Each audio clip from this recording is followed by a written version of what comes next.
The massive space station Nexus Prime floated in the darkness between stars like a metal city. Its silver walls stretched for miles in every direction, housing millions of beings from across the galaxy. Today, those beings were scared, Ambassador. Zephyr 9 moved through the central hall on 6 crystal legs, each step making a soft ringing sound against the floor. Her body was made of living glass that caught and reflected the station's lights. She had called this emergency meeting, and now she wished she hadn't. The great chamber was full of alien voices speaking in dozens of languages. Some beings floated in tanks of colored liquid. Others stood on multiple legs or slithered across the floor. A few hung from the ceiling like living vines. All of them were talking about the same thing, the humans. "Order, please," Zephyr 9 said, her voice carrying through the chamber's speakers. "We must discuss this threat before it grows larger." The room fell quiet. Veltar of the Aquatic Federation rose from his water tank, his blue skin glistening. "The reports from our scouts are disturbing," he said, his words bubbling through the water. "These humans come from a world that should not support life." A holographic display appeared in the center of the room. It showed a blue and green planet spinning slowly in space. To most beings in the chamber, it looked beautiful. They had no idea how wrong they were. "Earth," Veltar continued. "Class 12. Death world. The gravity is 3 times what most of us can survive. The atmosphere contains poison gas that would kill us in minutes.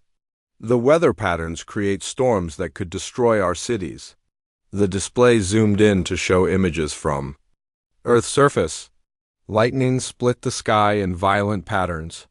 Massive waves crashed against rocky shores. Volcanoes spewed fire and ash into the air. The alien watchers recoiled in horror. "How do they survive there?" asked Click 7, a small gray being with large black eyes. "Our computers say nothing. Should be able to live in such conditions." "That is what makes them dangerous," Veltar replied. "They are not just alive, they are growing stronger. In the past 50 years, they have spread to 12 different worlds. All of them are places we would consider uninhabitable." General Skdafek of the Reptilian Empire stood up on his powerful legs. His green scales caught the light as he moved, and his yellow eyes swept the chamber. "I have studied these humans," he said, his voice like grinding stone. "They are primitive. Their technology is centuries behind ours. They should not be a threat to anyone." But they are expanding," Zephyr 9 pointed out. "Every year they build more ships and settle more worlds. Soon they will reach the core systems. Let them come," Stafek growled. "My fleets will crush them before they can threaten civilized space." An old being named Mentor Thale floated forward. His ancient body was covered in soft fur, and his wise eyes had seen many wars. "General, perhaps we should study them more before we act. We know so little about their true capabilities." "What is there to study?" Tothek demanded. "They are primitives from a savage world. They fight with crude weapons and fly in ships that barely hold together. One battle will end this threat." The chamber erupted in argument. Some beings agreed with the general, wanting to strike quickly. Others urged caution, remembering past mistakes. A few suggested trying to communicate with the humans first. Far from the debate, Captain Jake Morrison stood on the bridge of the exploration ship New Horizon. He was a tall man with brown hair and calm eyes, wearing the blue uniform of Earth's space fleet. His ship was small compared to the alien vessels, but it was strong and reliable. "Captain," called Lieutenant Beth Collins from her station. "We're receiving a transmission on the diplomatic channel." "It's from something called the Galactic Council," Jake frowned. Earth had been trying to contact other intelligent species for years, but this was the first response they had received. "Put it through, Lieutenant." The main screen flickered too. Life showing the crystal form of Ambassador Zephyr 9. Her translated words filled the bridge with a cold, formal tone. "Greetings, humans of Earth. I am Ambassador Zephyr 9, speaking for the Galactic Council. Your species has been observed expanding into space without permission. This expansion must stop immediately." Jake exchanged glances with his crew. "Permission from whom?" he asked. From the council that governs all civilized space, Zephyr 9 replied, "Your species comes from a world of violence and chaos. You cannot be allowed to spread this chaos to peaceful systems. You have 30 standard days to withdraw all your colonies and return to your homeworld.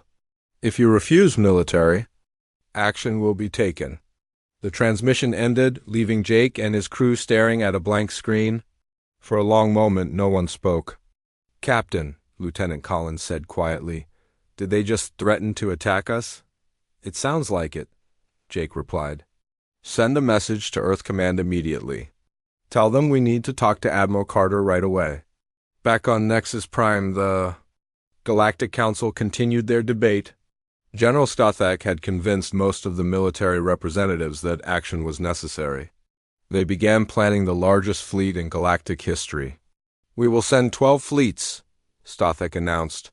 500 ships total. "The humans will surrender when they see our power." "And if they don't surrender?" asked Mentor Thale. "Then we will destroy them," Stothak replied without emotion. "Better to end this threat now than let it grow." 3 days later, Admiral Lisa Carter sat in her office on Luna Base, reading the report from Captain Morrison. She was a woman in her 50s with gray hair and sharp eyes that had seen too many conflicts. The alien ultimatum lay on her desk like a bomb waiting to explode. "They want us to abandon our colonies," she said to her aide, Commander Nick Barnes. "Everything we've built in the past 20 years. What are our options, Admiral?" "Barnes," asked Lisa looked out the window at Earth hanging in the black sky. The blue planet looked peaceful from here, but she knew better. Earth was a world that had forged humanity in fire and storm. It had made them strong in ways the aliens couldn't understand. "We don't abandon our people," she said finally. "Send word to all colony worlds. Tell them to prepare for possible attack, and start mobilizing the fleet." "All of it, Admiral?" "Everything we have. If these aliens want to fight, we'll give them one they won't forget." As the orders went out across human space, families on distant worlds began preparing for war. They had no idea what was coming, but they were ready to defend their homes. They were human, after all, and humans had been fighting for survival since the dawn of time. The Galactic Council had made their decision based on fear and ignorance. They saw Earth as a source of chaos and humans as primitive savages. They planned to end the threat quickly and return to their peaceful existence. They had no idea that they were about to learn why fighting Deathworlders was a terrible mistake. The children of Earth were about to show the galaxy what it meant to be truly dangerous. In the depths of space, fleets began to move. On one side, the combined might of 12 alien species, confident in their technology and numbers. On the other, the scattered ships of humanity, outnumbered and outgunned but carrying something the aliens lacked, the will to fight for everything they held dear. The war was about to begin, and the galaxy would never be the same. 3 weeks after the ultimatum expired, space around Earth's outer edge began to shimmer. The darkness twisted and bent as massive shapes emerged from hyperspace. One by one, alien warships appeared like metal mountains floating in the void. Admiral Vexmol stood on the bridge of his flagship, the Eternal Talon. His feathered body was covered in golden armor, and his sharp eyes watched the scanner displays with satisfaction. Behind him stretched a fleet of 300 ships from 12 different species. It was the largest military force ever assembled in galactic history. "Magnificent," he whispered to himself. "The humans will surrender the moment they see our power." His aide, a tall gray being named Vexstar, approached with a datapad. "Admiral, we are detecting human ships approaching from the inner system. The count is ... surprising." Vexmol's head feathers ruffled with amusement. "How many primitive vessels do they think to send against us? 50? 100? 12, sir." The Admiral's laughter echoed through the bridge. 12 ships against 300? These humans are either very brave or very stupid. On the bridge of the destroyer UES Defiant, Captain Ryan Brooks watched the alien fleet through his viewscreen. He was a young man with black hair and steady hands, but even he felt a chill at the sight of so many enemy ships. "My God," whispered Lieutenant Commander Tom Hughes from the weapons station. "Look at the size of those things. Their flagship must be 3 kilometers long." "Size isn't everything," Ryan replied, though his voice was tight. "Remember what Admiral Carter told us? These aliens come from soft worlds. They've never had to fight for survival like we have." The communication system crackled to life. Admiral Vexmo's face appeared on the screen, his alien features twisted with arrogance. "Human vessels, you are outnumbered and outgunned. Surrender. Now, and you will be treated well. Continue to resist and you will be destroyed." Ryan looked around at his crew. They were all young, all scared, but none of them wavered. These were people who had grown up on Earth where danger was part of daily life. They knew how to fight when the odds were against them. "This is Captain Brooks of the UES Defiant," he replied. "We will not surrender our colonies or our people. If you want a fight, you'll get one." The alien admiral's feathers fluffed with anger. "So be it. All ships, open fire." The alien fleet unleashed a barrage of energy weapons that lit up space like a second sun. Massive beams of plasma and laser. Fire converged on the human ships. The attack was so powerful that it should have vaporized the entire human fleet in seconds. Instead, something impossible happened. The human ships absorbed the bombardment and kept flying. "What?" Vexmol squawked in disbelief. "How are they?" "Still intact?" The human ships were damaged. Their hulls showed scorch marks and holes where the alien weapons had struck. But they continued moving, their crews working frantically to repair the damage even as the battle raged around them. Lieutenant. Commander Amy Foster was aboard the cruiser Titan's Edge when the first volley hit. The blast tore through her section of the ship, ripping away hull plates and exposing the interior to space. The atmospheric pressure dropped instantly. An alarm screamed throughout the vessel. Most alien crews would have died instantly from such damage. Amy simply grabbed an emergency breathing mask and kept working. She had grown up in the underwater cities of Earth's Pacific Ocean, where equipment failure meant death. A little vacuum wasn't going to stop her. "Damage report," she called out over the comm system, her voice calm despite the chaos around her. "Hull breach on decks 7 through 9, came the reply. "Life support is failing in sections C and D.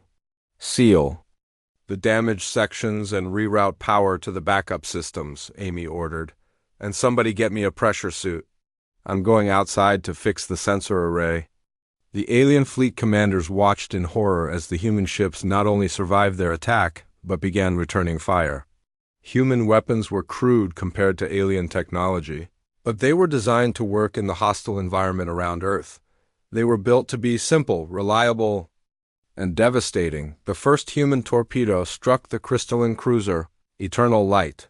The weapon was nothing more than a metal tube filled with explosive, but it punched through the alien ship's delicate hull like a hammer through glass. The crystalline crew, used to the peaceful environment of their homeworld, panicked as their ship began to break apart. "Impossible," Admiral Vexmo muttered as he watched 3 of his vessels explode in rapid succession. "Their weapons are primitive. This should not be happening." Captain Ryan Brooks smiled grimly as he watched the alien formation begin to waver. "All ships, press the attack. These aliens don't know how to fight a real war." The human fleet, tiny as it was, began to tear through the alien formation like wolves among sheep. The aliens had superior technology, but they had never faced an enemy that refused to die. Every human ship that took damage simply adapted and kept fighting. The destroyer, UES Courage, lost its main engines when an alien missile struck its rear section. Instead of retreating, Captain Sarah Williams ordered her crew to use the ship's maneuvering thrusters to ram the nearest alien vessel. The impact destroyed both ships, but the alien crew died instantly while several humans survived. In the wreckage, "They're insane," whispered Vexstar as he watched the human attack. "They're actually trying to ram our ships." "No," Vexmol said, his voice filled with growing fear. "They're not insane. There's something else, something we don't understand." The battle raged for 3 hours. The alien fleet, despite its overwhelming numbers, found itself being slowly picked apart by the human ships. Every time they thought they had destroyed a human vessel, it would somehow continue fighting. Human crews worked in conditions that would kill most aliens, repairing damage while exposed to vacuum and radiation. Lieutenant Commander Amy Foster spent 2 hours working outside her ship, welding hull plates back together while wearing only a basic pressure suit. The radiation levels were high enough to kill most alien species, but Amy barely noticed. She had grown up on a world where the sun's radiation was a constant threat, and her body had adapted to handle it. When she finally returned to the bridge, half her ship was missing and the other half was on fire, but the sensors were working again, and that was what mattered. "Ma'am," reported Ensign Pete Martin, "we're picking up a retreat signal from the alien fleet." Amy looked at the tactical display and smiled. The alien formation was breaking apart, with individual ships fleeing in all directions. They had started with 300 vessels and now had less than 150 still capable of fighting. "Let them go," she said. "They've learned enough for one day." Admiral Vexmal watched his great fleet scatter like frightened birds. The humans had not just defeated them, they had humiliated them. With only 12 ships, they had destroyed or disabled half of the largest military force in galactic history. "Sir," Vexstar said quietly, "what do we tell the Council?"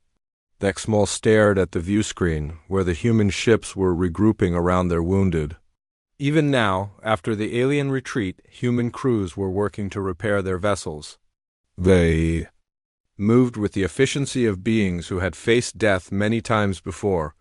"We tell them the truth," he said finally. "We tell them that we have made a terrible mistake. These humans are not primitives. They are something far more dangerous."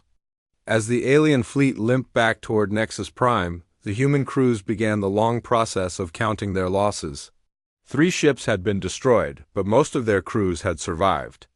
The other 9 vessels were damaged, but still functional. Captain Ryan Brooks stood on his bridge, looking out at the debris field that marked the battlefield. His ship was scarred and battered, but it was still flying. More importantly, his crew was alive and ready to fight again if needed. "Send a message to Earth Command," he ordered. "Tell them we won this round, but the aliens will be back. And, next time they'll be ready for us." He was wrong about one thing. The aliens would be back, but they would never be ready for humanity. The children of Earth had just announced their presence to the galaxy in the most dramatic way possible, and the galaxy would never be the same. The news of the failed attack spread through the galaxy like wildfire. On every civilized world, beings huddled around their communication devices, listening to reports that seemed impossible to believe. The great galactic fleet, pride of 12 species, had been defeated by a handful of primitive ships. Dr. Keffler sat in his laboratory on the peaceful world of Serenity, surrounded by holographic displays showing data from the battle. He was the galaxy's leading expert on dangerous worlds, though he had never expected to need his knowledge for military purposes. His 4 arms moved quickly as he analyzed the sensor readings from the defeated fleet. "This cannot be correct," he muttered to himself, his green skin darkening with worry. "No species should be able to survive such damage and continue fighting." His assistant, a young scholar named Piptel, floated nearby in her liquid-filled mobility suit. "Doctor, the Council has requested your immediate presence on Nexus Prime. They want to understand what happened." Keffler's large eyes blinked slowly. "I fear I already know what happened. We have encountered something that should not exist, a species that thrives on death." 2 days later, the emergency session of the Galactic Council convened in the Great Chamber. The mood was very different from the last meeting. Where before there had been confidence and determination, now there was fear and confusion. Ambassador Zephyr 9 called the session to order, her crystal form dim with worry. "We have all heard the reports from Admiral Vexmal.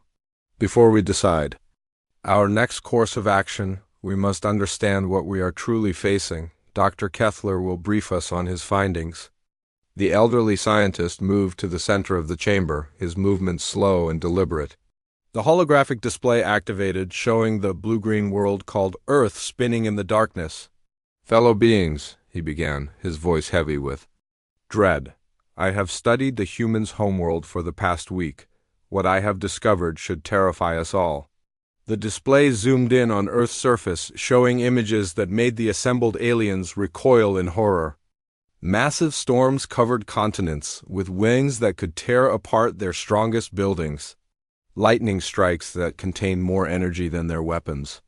Temperatures that ranged from freezing to burning within the span of hours. Earth is classified as a Class 12 death world, Kethler continued. This means it is actively hostile to life. Most species would die within minutes of exposure to its environment. Yet humans have not just survived there, they have flourished. The images changed to show Earth's creatures. Predators with razor-sharp teeth and claws. Microscopic organisms that could kill with a single bite. Plants that were poisonous to touch. The ocean depths where the pressure could crush spacecraft.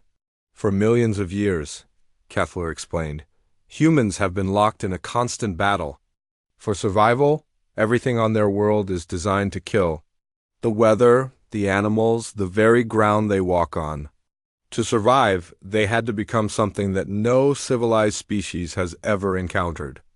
General Stathak of the Reptilian Empire stood up angrily. They are still primitives with crude technology. Numbers will defeat them. No, General, Kethler replied sadly. You still do not understand. Let me show you what our sensors recorded. During the battle, the display changed to show footage from the recent fight. The assembled aliens watched in silence as human ships absorbed damage that should have destroyed them instantly. They saw human crews working in conditions that would kill most galactic species within seconds. This human, Kethler said, pointing to a figure in a pressure suit working outside a damaged ship, is Lieutenant Commander Amy Foster. She spent 2 hours exposed to hard vacuum and radiation levels that would kill most of us in minutes. She repaired critical systems while her ship was under fire.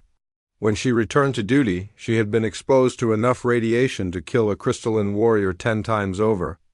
The chamber fell silent.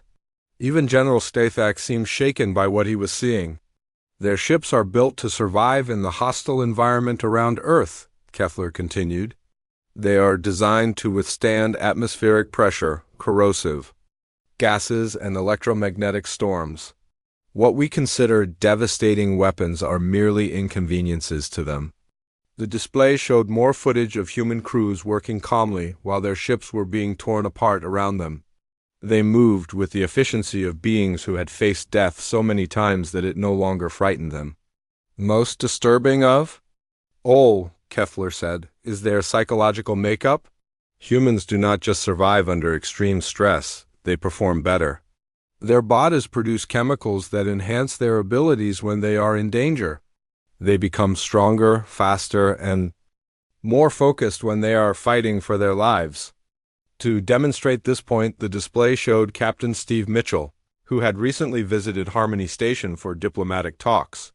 The neutral trading post had suffered a critical life support failure, and the various alien species aboard had been helpless to fix it.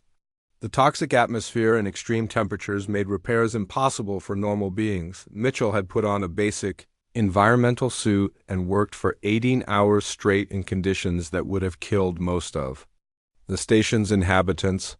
He repaired the life support system while alien engineers watched in amazement from behind protective barriers. He worked without rest, Kethler explained, in an environment that our computer models said was instantly lethal. When he finished, he was tired but otherwise unharmed. The station personnel treated him like a hero, but to him it was just another day. The footage showed Mitchell afterward, calmly drinking coffee while alien doctors ran medical scans on him. They could not understand how he was still alive, let alone functioning normally. "This is what we are fighting," Kethler said to the silent chamber. "Not primitives, but the ultimate survivors. They are the children of a world that has been trying to kill them since the day they were born. They do not know how to surrender because surrender means death on their world." Mentor Thale, the wise old being who had urged caution from the beginning, floated forward. "Doctor, if they are so dangerous, why have they not conquered other species already?" "Because they are not conquerors," Kefler replied. They are explorers and colonists. They seek new worlds to settle, preferably ones that other species find uninhabitable. They are not trying to take our worlds. They are claiming the ones we consider worthless.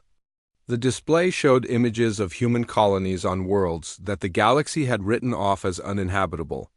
Volcanic planets where the air was poison, ice worlds where the temperature never rose above freezing, desert worlds where the radiation would kill most species. On each one, humans had built thriving settlements. They are not expanding into our territory, Kefler continued. They are settling in places where no civilized species would want to live. We attacked them not because they threatened us, but because we were afraid of what they represented. The implications of this revelation slowly sank in.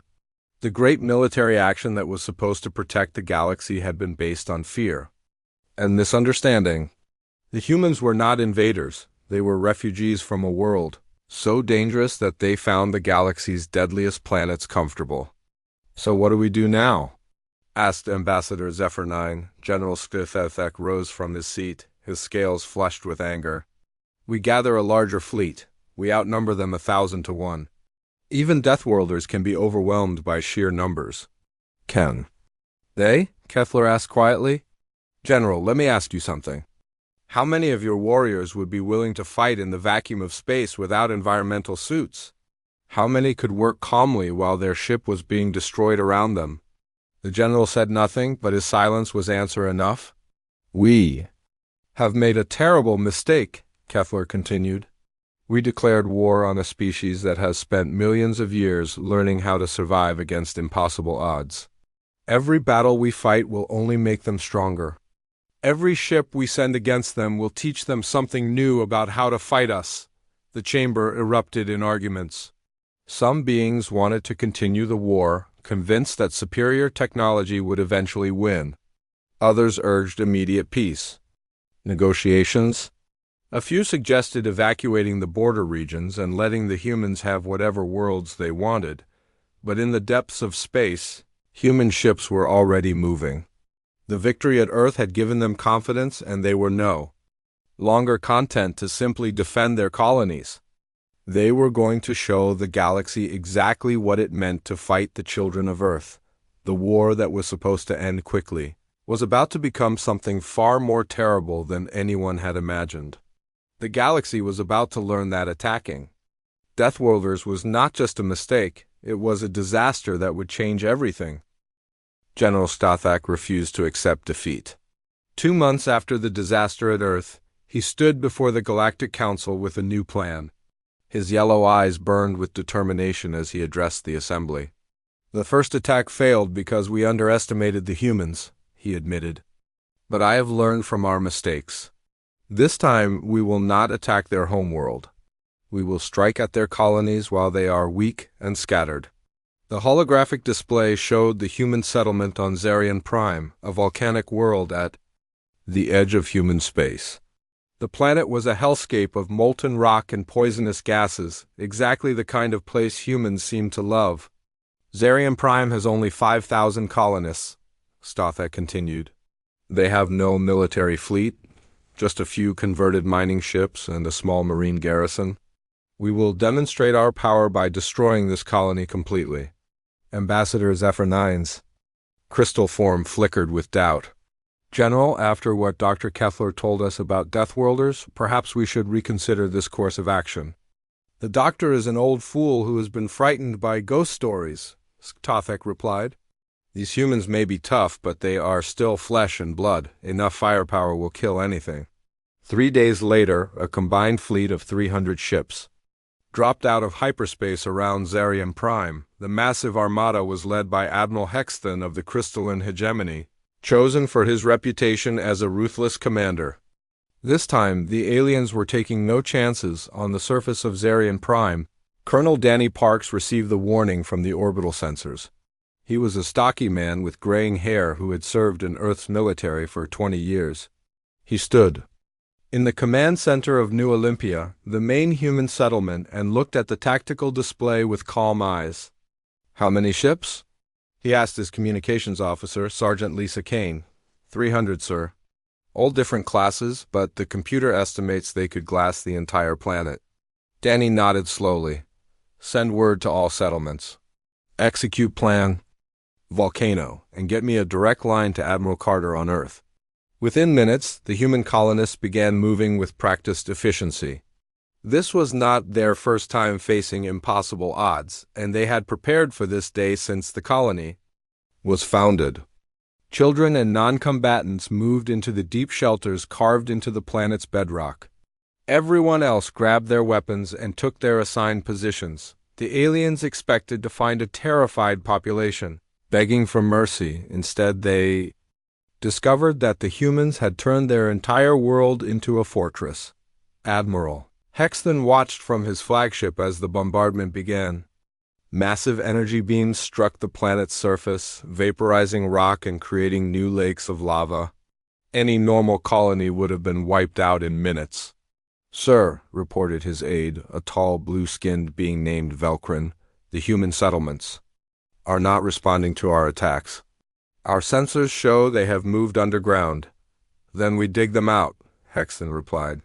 Continue the bombardment. Crack this planet open if necessary. For 6 hours, the alien fleet poured destruction onto Zarian Prime. They used weapons that could destroy cities, energy beams that could melt mountains, and bombs that could trigger earthquakes. The planet's surface became a sea of molten rock and toxic gases, but the humans had not just hidden underground. They had prepared for this exact scenario. The volcanic activity that the aliens saw as a natural disaster was actually part of the human defense plan. Colonel Parks stood in the command bunker 3 kilometers below the surface, surrounded by displays showing the battle above.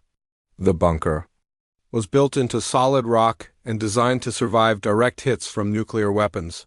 The heat and pressure that would kill most aliens was just another day on Zarian Prime. Sir, reported Lieutenant Mark Wilson from the sensor station, the alien fleet is moving into lower orbit. They're trying to get closer for more accurate targeting. Danny smiled grimly. Perfect. Signal all fire teams. Begin Phase 2. The aliens had made a fatal mistake. In their eagerness to destroy the human colony, they had moved their ships into the planet's upper atmosphere. They had no idea that the humans had been preparing surprises for them. Hidden launch sites opened across the planet's surface, concealed among the volcanic peaks and lava flows. Missiles erupted from the molten rock like metal dragons, racing toward the alien fleet on pillars of fire. These were not the crude weapons the aliens expected, but advanced hunter-killer missiles built specifically for this kind of fight. What?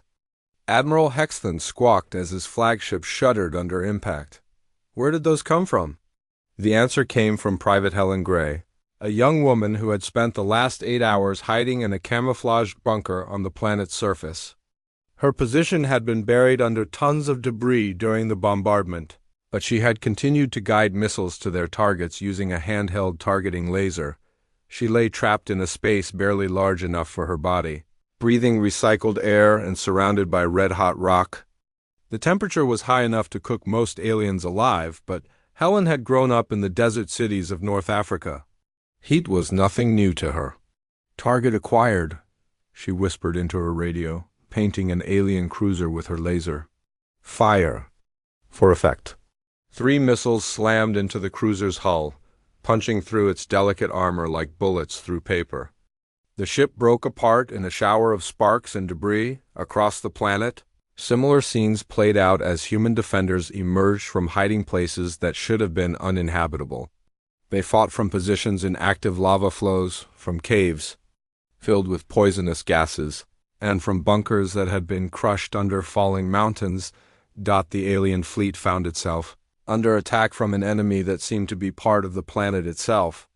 Every time they thought they had destroyed a human position, more missiles would launch from somewhere else. It was like fighting a world that had come alive. How are they still operational? Velcrin demanded as another alien ship exploded. Our bombardment should have killed everything on that planet. They're not just hiding underground? Admiral Hexton realized with growing horror. They're using the planet's own geology as a weapon. It was true. The humans had spent years studying Zarian Prime's volcanic system, learning to predict eruptions and channel lava flows. When the alien bombardment triggered new volcanic activity, the humans had been ready to use it to their advantage. Captain Roy Thompson led a squad of Marines through a lava tube that connected two human positions. The tunnel was filled with superheated gases that would kill most species instantly, but the Marines moved through it wearing only basic environmental suits. They had trained for this kind of operation since arriving on the planet. "Contact ahead," whispered Sergeant Julie Adams over the radio. "Alien landing party trying to reach Settlement 3. "Copy that," Roy replied. "All units, prepare for ambush. Remember, they can't handle the heat like we can."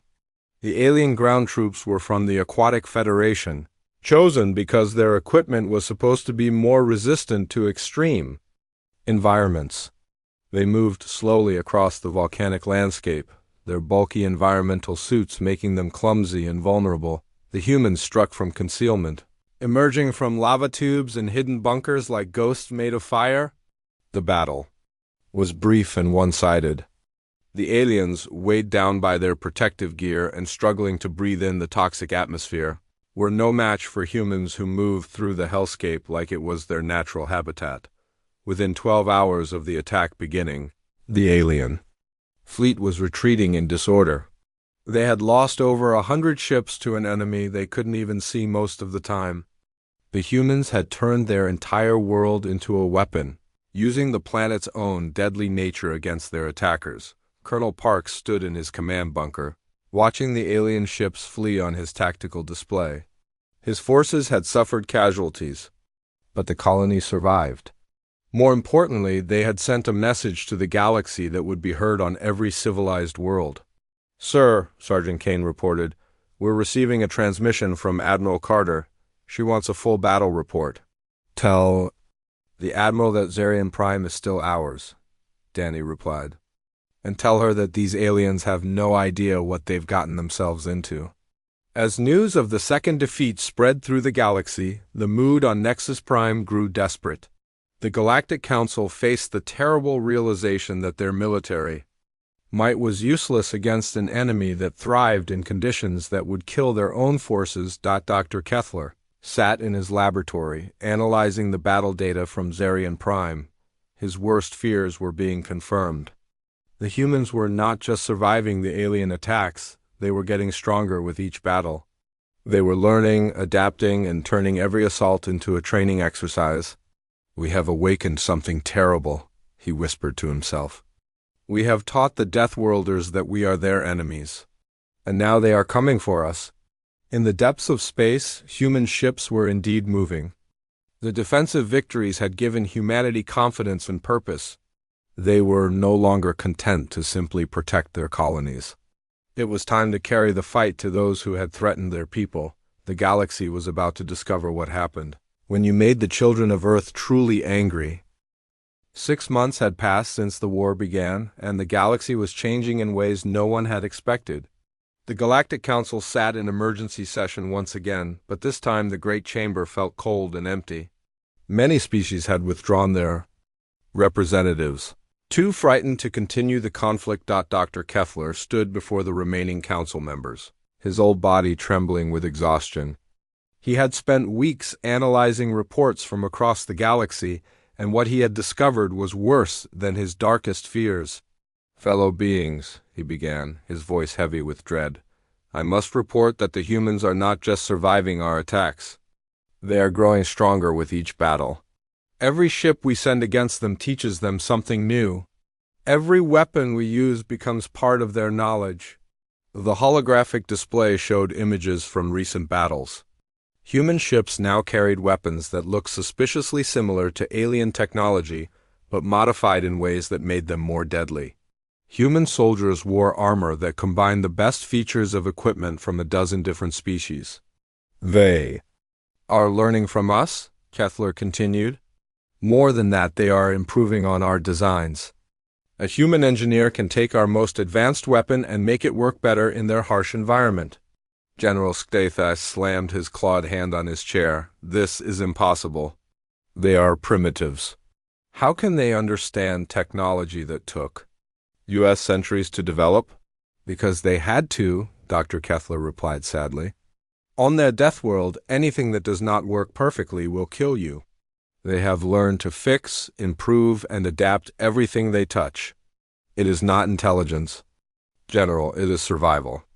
The display changed to show Dr. Elizabeth Kane, humanity's chief scientist. She stood in a laboratory on Earth, surrounded by captured alien equipment. Her team was taking apart energy weapons and rebuilding them with human improvements. This is Dr. Kane, Kethler explained. She has been studying our technology for the past 6 months. Watch what she has accomplished. The footage showed Dr. Kane testing a modified alien plasma rifle.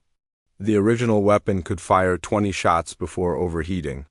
The human version fired continuously for 10 minutes without problems. They had redesigned the cooling system using techniques learned from Earth's extreme environments. How? Whispered Ambassador Zephyr-9, her crystal form dim with fear. They grew up on a world where the temperature can change by 50 degrees in minutes, Kethler replied. They understand heat management in ways we never needed to learn. They took our weapon and made it work in conditions that would destroy the original. The implications were terrifying. Every piece of alien technology that fell into human hands became a blueprint for something better. The war that was supposed to contain humanity was instead giving them the tools to become a galactic superpower. But the most disturbing discovery was yet to come. There's something else, Kethler said, his voice barely above a whisper. The humans are not alone. The chamber fell silent. Even General Skduthak stopped his angry muttering. Our exploration teams have detected signals from 17 different star systems, Kethler continued. All of them show signs of intelligent life developing spaceflight technology. All of them come from worlds similar to Earth. The display showed images of other death worlds scattered across the galaxy, ice planets where the storms could freeze hydrogen solid, acid worlds where the rain could melt metal, high-gravity worlds where the pressure would crush most spacecraft. For billions of years, we ignored these worlds because they were too dangerous to visit, Kethler explained. We never imagined that life could evolve there, let alone intelligent life. But it did, and now they are watching what happens to humanity. The footage showed strange ships appearing at the edges of several star systems, clearly observing the war between humans and the Galactic Alliance. They were built from materials and designs that no known species had ever seen, adapted for environments. That would kill most galactic citizens. If we continue this war, Kethler warned, we risk awakening every Deathworlder in the galaxy. We could face not just humanity, but dozens of species that are as dangerous as they are. Commander Alex Turner stood on the bridge of the human vessel New Dawn, watching the alien fleet approach through the viewscreen. He was a tall man with steady eyes and calm hands, chosen to lead humanity's most important mission. Today he was going to end this war one way or another. The alien fleet was smaller than before, only 50 ships compared to the hundreds they had sent previously. But these were the elite vessels of the Galactic Navy, crewed by their best warriors and equipped with their most advanced weapons. "Sir," reported Lieutenant Beth Collins from the communications station, "we're receiving a transmission from the alien flagship." "Put it through," Alex replied. Admiral Vexmol appeared on the screen, his golden feathers dulled with exhaustion. The proud alien commander looked like he had aged years in the past 6 months. "Commander Turner," Vexmol said. "I have been authorized to discuss terms for ending this conflict," Alex nodded slowly. "I'm listening, Admiral." "The Galactic Council is prepared to recognize human colonies on uninhabited worlds," Vexmol continued. "In return, humanity must agree to limit its expansion and accept Council oversight of your military development." "No," Alex replied simply. The alien admiral's feathers ruffled with surprise. "No, Commander, we are offering you peace. An end to this war." "You're offering us the same cage you tried to put us in from the beginning," Alex said. "You attack our colonies, kill our people, and then want to negotiate limits on our freedom. That's not peace, Admiral. That's surrender." Behind Alex, his Crew worked with the calm efficiency that had come to terrify alien forces throughout the galaxy. They were preparing for battle, but they moved without panic or fear. These were humans, and they had been fighting for survival since the day they were born. "What do you want?" Exmal asked, his voice thick with defeat. "Full recognition of human sovereignty over any world we can settle," Alex replied. "No interference in our internal affairs." "And reparations for the colonies you attacked?" "Impossible. The Council will never agree to such terms." "Then we'll continue this war until they do," Alex said calmly. "Admiral, let me explain something to you. You started this fight because you were afraid of what we might become. Well, congratulations. You've made us exactly what you feared." The transmission ended and the alien fleet began to advance. But this time they were not facing a handful of human ships. Word of the negotiations had spread throughout human space, and volunteers had come from every colony to join the fleet. 200 human vessels moved to meet the alien attack. They were ships built on Deathworlds, crewed by the children of Earth and her daughter colonies. Each one carried weapons and equipment that had been tested in the harshest environments the galaxy could offer. The battle lasted only 2 hours. When it was over, the alien fleet no longer existed. 1 week later, the Galactic Council convened for what many believed would be their final session. The Great Chamber was nearly empty, with only the core species still represented. The rest had withdrawn from the Alliance, either too frightened to continue fighting or too smart to keep making the same mistake. Commander Alex Turner stood before the reduced council, no longer as a prisoner or supplicant, but as an equal. Behind him stood representatives from 3 other Deathworlder species that had emerged from their hidden worlds to support humanity. "Members of the Council," Alex began, "we are here to offer you a choice. You can continue this war until your civilizations are destroyed, or you can accept that the galaxy has changed." Ambassador Zephyr 9 spoke for the Council, her crystal form flickering weakly. "What are your terms?" "Simple," Alex replied. "Full recognition of all Deathworlder species as sovereign equals. No interference in our expansion to uninhabited worlds, and the establishment of mutual defense treaties between our peoples. And if we refuse?"